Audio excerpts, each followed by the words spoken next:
Neste momento, eu gostaria de cumprimentar a todos com a santa e gloriosa paz de nosso Senhor e Salvador Jesus Cristo. Seja muito bem-vindo em nosso canal Escola Bíblica. Eu sou o seu irmão, o presbítero Carlos Henrique, e venho através deste vídeo lhe oferecer subsídios da Escola Bíblica Dominical. Nós estamos começando agora mais um trimestre, o terceiro trimestre de 2020, e nós vamos estudar o tema Avivamento Espiritual, os princípios divinos em tempos de crise. Meus irmãos, no trimestre passado, nós estudamos sobre a igreja eleita, e devido a esta pandemia, muitas coisas aconteceram. Algumas igrejas vão repetir a mesma lição, outras igrejas vão aplicar esta lição, os princípios divinos em tempos de crise. Então, para ajudar você neste canal, nós vamos estar postando as duas lições da Igreja Eleita e esta da edição especial de 1993, cujo comentarista é o saudoso missionário Eurico Bergsten. Esse pastor, ele foi o maior comentador das lições bíblicas publicado pela CPAD. Ele comentou ao todo 35 lições. Então, neste trimestre, nós vamos aprender muito, porque ele foi um excelente comentarista. Então, vamos estudar, nesta oportunidade, a lição de número 1, cujo tema é Daniel ora por um despertamento. O textuário nos diz assim: confessai as vossas culpas uns aos outros, e orai uns pelos outros, para que sareis. A oração feita por um justo pode muito em seus efeitos. Tiago, capítulo 5, versículo de número 16. Verdade prática. O crente dedicado à oração pode exercer influência no céu, na terra e até contra os poderes do maligno. Nós sabemos que o texto áureo é o texto de ouro, o texto principal desta lição.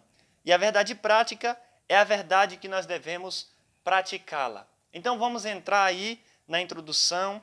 A leitura bíblica em classe se encontra em Daniel, capítulo 9, versículo 1 ao 3, e também o capítulo 6, versículo 10, o capítulo 2, versículos 17 ao 19, e Esdras, capítulo 1, versículo 2 ao 5. Para que você venha entender melhor este trimestre, é bom você ler todo o livro de Daniel, o livro de Neemias e também o livro de Esdras, para que você possa absorver mais desta preciosa lição.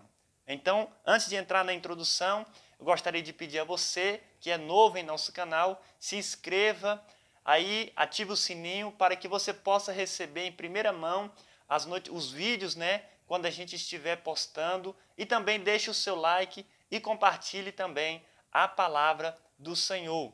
A introdução nos diz assim: os crentes fiéis brilham como a luz e resplandecem no meio de uma geração corrompida e perversa. Assim era Daniel quando no ano 606 a.C.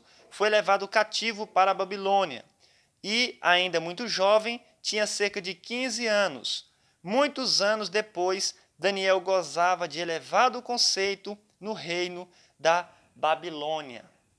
Meus irmãos, mediante esse tema geral, os princípios divinos em tempos de crise, a reconstrução de Jerusalém e o avivamento espiritual como exemplos para os nossos dias, nós também estamos passando por essa mesma crise nos dias de hoje.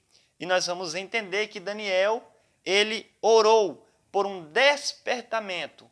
Nesta lição, nós vamos entender que nós também precisamos tomar essa mesma decisão, essa mesma atitude que Daniel teve. Nós sabemos que Daniel ele foi levado muito jovem, cativo, para a Babilônia. Conforme o comentarista, ele tinha cerca de 15 anos de idade. Era muito jovem, um mancebo.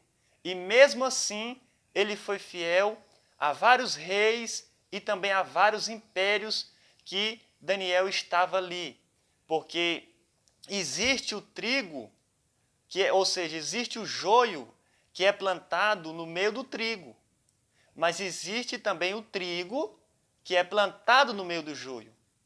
O joio que é plantado no meio do trigo, ele é plantado pelo diabo na igreja.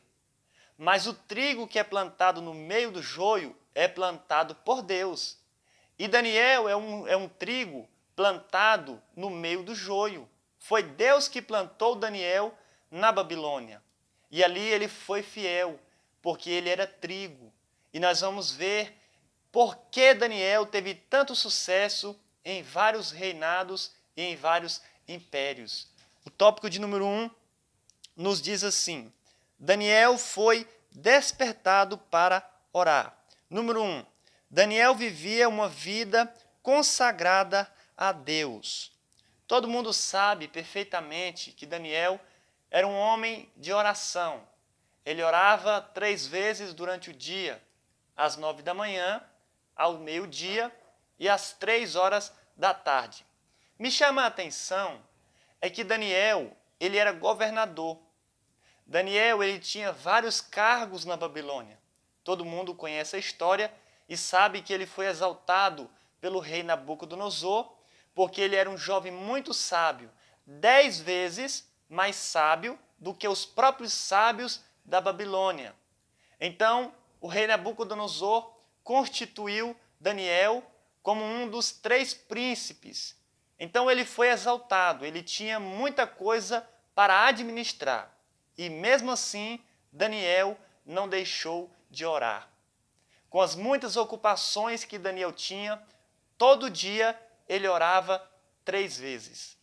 Às vezes, você pode ter também muita ocupação, muitos afazeres, muito trabalho, mas nós não podemos deixar de orar.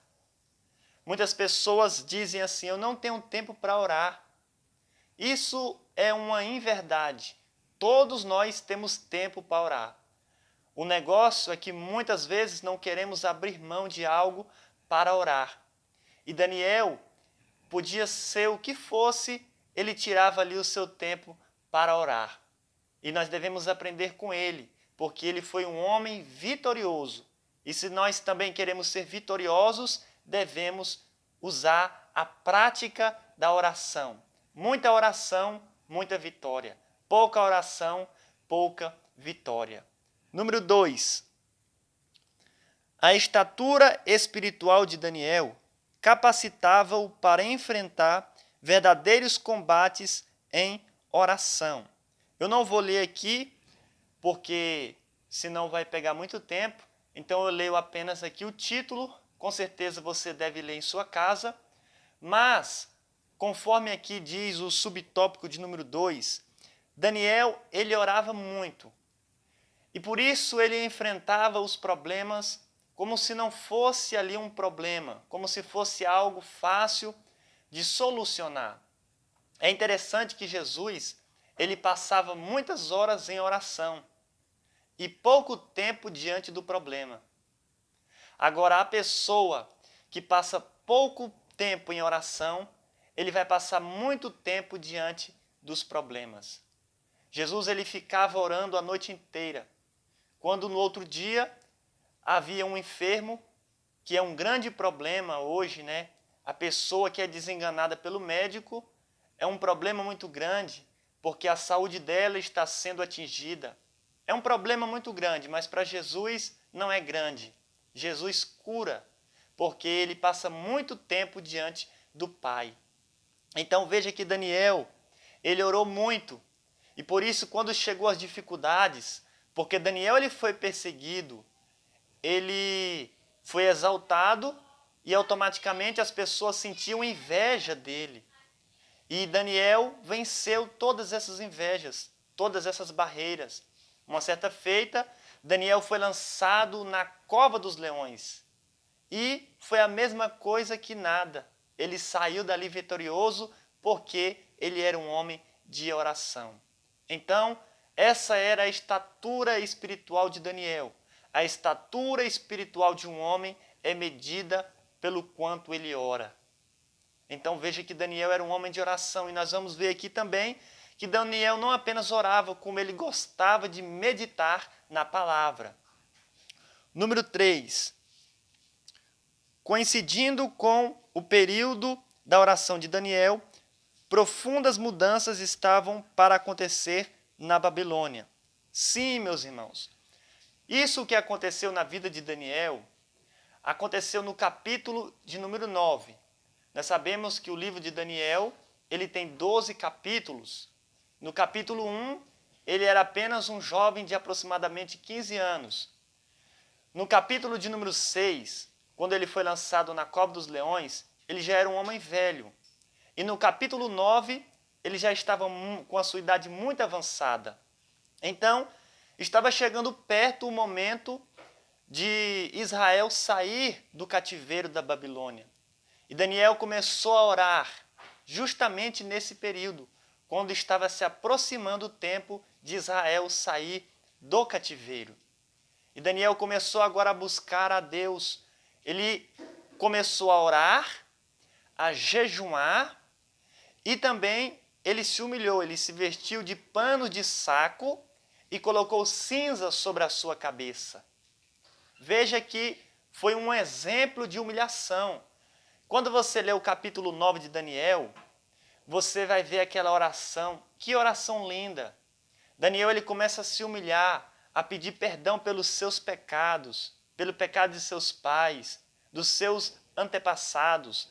Veja, Daniel pediu perdão pelos seus pecados que ele havia cometido, sendo que, na verdade, ele não havia cometido esses pecados. Foram seus pais, quando ainda estavam em Israel. Mas ele se inclui e ele começa a pedir perdão pelo pecado dele e de seus pais. É uma oração muito linda. Aqui começa um despertamento para um avivamento. E algo extraordinário aconteceu. Vamos aqui para o tópico de número 2. A resposta às orações de Daniel. Número 1. A Bíblia relata o que realmente aconteceu. Sim, meus irmãos, a Bíblia relata o que aconteceu quando Daniel propôs no seu coração orar, jejuar e se humilhar, com cinza sobre a sua cabeça e vestido com um pano de saco. A Bíblia diz que no primeiro ano de Ciro, rei da Pérsia, Deus então, ele começou a tocar no espírito de Ciro. E Ciro permitiu com que Israel voltasse para a sua terra. Os 70 anos profetizados por Jeremias, no capítulo 29, versículo 10, havia chegado ao fim. Daniel, ele teve esse despertamento porque ele leu o livro do profeta Jeremias. E Jeremias, usado por Deus, ele profetizou diante de Judá que eles passariam 70 anos no cativeiro. Houve um homem chamado Ananias, um falso profeta, que disse que Israel ia passar apenas 2 anos, mas ele morreu, porque ele era um falso profeta. Mas Jeremias disse, não, Israel vai passar 70 anos no cativeiro e Deus vai retornar eles novamente para a sua terra. E Daniel se agarrou a isso e ele então começou agora a se despertar em oração, em súplica, em clamor diante de Deus. Foram 21 dias, meus irmãos. E no primeiro dia que Daniel começou a orar, Deus já enviou a resposta. Os irmãos sabem perfeitamente o que aconteceu. Que o anjo Gabriel, que é o anjo mensageiro, foi barrado por Satanás. Então Deus enviou o anjo Miguel, que é um anjo guerreiro, para abrir caminho para Gabriel trazer a resposta para Daniel, um homem muito amado, um homem de espírito excelente, um homem de oração. E por isso foi um homem vitorioso. No capítulo 9, Daniel recebe uma das maiores revelações da escatologia bíblica, que é as 70 semanas de Daniel. Sim, olha o que diz aqui no número 2. Conforme esta declaração de Ciro, estava cumprindo a promessa divina dada através do profeta Jeremias. Eu tenho que ler para os irmãos Jeremias, capítulo de número 29, amém? E o versículo de número 10, porque é a palavra do Senhor. Jeremias, capítulo 29, versículo de número 10. Porque assim diz o Senhor, certamente que, passados 70 anos na Babilônia, vos visitarei e cumprireis sobre vós a minha boa palavra, tornando-vos a trazer a este lugar. Foi isso que o profeta Jeremias profetizou, dizendo que Israel iria ficar durante 70 anos. Deus sempre fala. Quando Israel ele esteve no cativeiro do Egito, sobre as mãos de Faraó, Deus havia falado com Abraão que eles iam ficar ali durante 400 anos. E foi exatamente isso que aconteceu. E aqui, mais uma vez, Deus falou por intermédio do profeta Jeremias. Deus também usou o profeta Isaías para falar muitas vezes. Então, nos dias de Ciro, o seu espírito foi despertado por Deus e ele então permitiu com que Israel voltasse. O que me chama a atenção, meus irmãos, é que muitas coisas Ciro fez por Israel.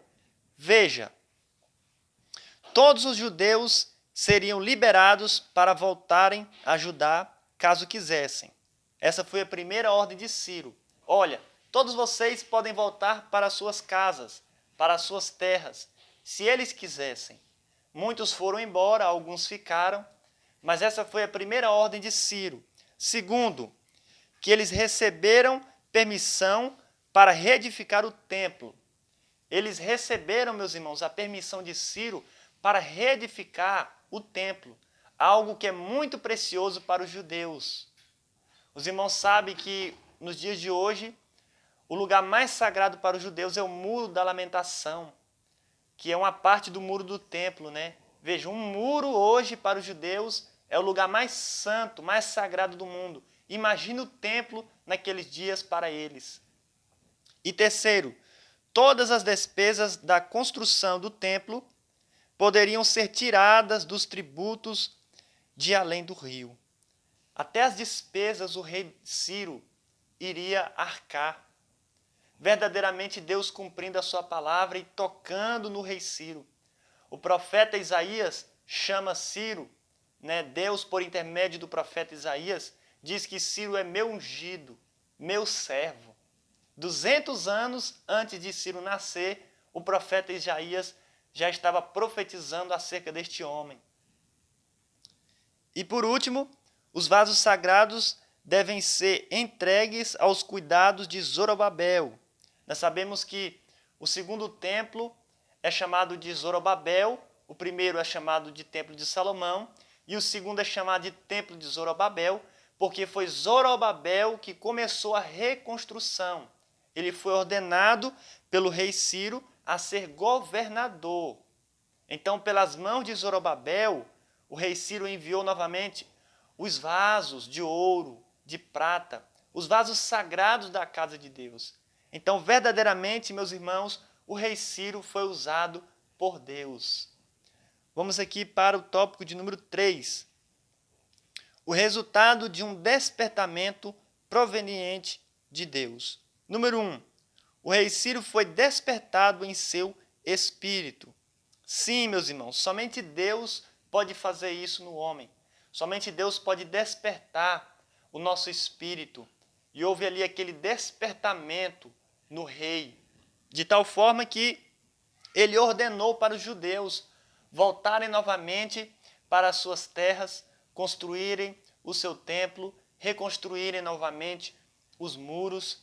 Então, nós precisamos desse despertamento. Houve um despertamento na vida de Daniel para ele orar.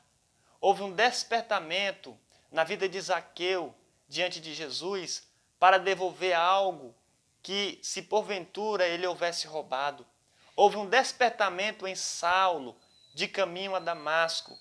e ele então, a partir daquele momento, se converteu. Que esse despertamento venha a haver em mim e em você, para que nós venhamos buscar mais ao Senhor. O nosso tempo está passando muito rápido e nós não podemos perdê-lo, porque o tempo é muito precioso. Que esse despertamento venha lhe alcançar, que você venha fazer a obra do Senhor, a vontade de Deus, pregar o Evangelho a toda criatura, porque Jesus está voltando. E mais do que nunca, nós precisamos deste despertamento, assim como aconteceu na vida do rei Ciro. Então, este despertamento trouxe bons resultados para Israel, porque todo despertamento em nosso espírito vai trazer bons resultados para a nossa vida. Louvado seja o nome do Senhor. E o número 2, o rei Ciro recebeu bênçãos espirituais. O profeta Isaías, 200 anos antes, profetizou acerca de Ciro, chamando de ungido do Senhor. Isso nos permite entender que o Espírito Santo deve ter-lhe proporcionado alguma bênção espiritual. Cada despertamento traz bênçãos para o coração do crente. Conforme eu disse, meus irmãos, todo despertamento ele vai trazer uma bênção para a vida do crente. Se a partir deste momento você se despertar para a obra do Senhor, vai trazer um benefício muito grande para a sua vida. Se a partir deste momento você se despertar mais à oração, você vai ver quais são as bênçãos que vai vir sobre a sua vida. Há quanto tempo você não ora, não passa a sós com Deus? Desperte hoje. Há quanto tempo você não lê a Bíblia Sagrada, a palavra do Senhor? Se você não está lendo a Bíblia, passe a ler e você vai ver as bênçãos que virá sobre a sua vida. Há quanto tempo você não jejuma? O jejum é tão importante para a vida do cristão. Se você tem muito tempo que não jejuma, comece a jejuar e você vai ver as bênçãos que virá sobre a sua vida. Todos esses despertamentos traz bênçãos para as nossas vidas, meus amados e queridos irmãos. Então, meus irmãos, assim como aconteceu com o rei Ciro, que vem acontecer com a igreja do Senhor nos dias atuais, que venha haver um despertamento para que nós venhamos abalar o Brasil e o mundo, porque a igreja é a luz do mundo e o sal da terra. Louvado seja o nome do Senhor. Que Deus continue abençoando a você, a sua família. Se o Senhor nos permitir, na próxima oportunidade, estaremos aqui para postar mais vídeos da Escola Bíblica Dominical. Amém? Compartilhe este vídeo, a palavra de Deus não é para ser guardada, mas sim para ser compartilhada. Amém? Que Deus abençoe a todos, em nome de Jesus.